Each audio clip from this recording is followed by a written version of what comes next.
from this point, you had then been deported to, or sent to Theresienstadt. Yes, in 42, August 42. August of 42.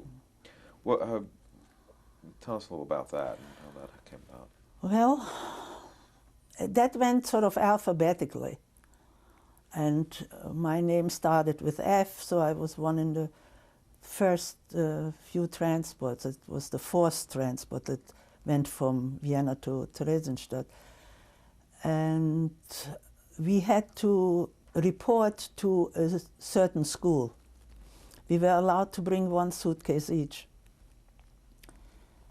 And we stayed at that school. I cannot tell you, was it a night or was it more than that? I don't recall. And from there we were shipped to Theresienstadt on a train. The train stopped outside Theresienstadt and we had to walk in. Theresienstadt was surrounded by a moat and a wall, a high brick wall covered with grass. This used to be a garrison. Maria Theresia, the military was, and the train station was outside. I think it must have been 1 or 2 kilometers outside. And we had to walk in carrying the suitcase. My grandmother was on a truck, I remember, because she could not walk. My mother and I walked. Well, what can I tell you? We came in there through this wall that had one of these round gates where a horse and wagon can go through.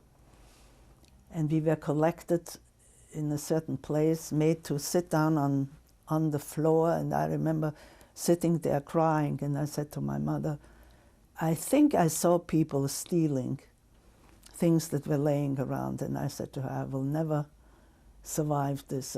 I cannot steal. I thought that is the way this is going to be. I had no idea what this could be, what this meant. We were then,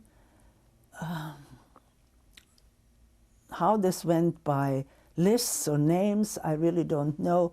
We were brought to one of the armories that was opened up, that hasn't been opened for, I don't know, for years and years. That armory was opened, and we were housed on the roof. There was no room other than on the roof. We were laying on planks. You know what a roof looks like inside. On those planks. And this was mainly, as I said, old people. Cannot imagine what went on there.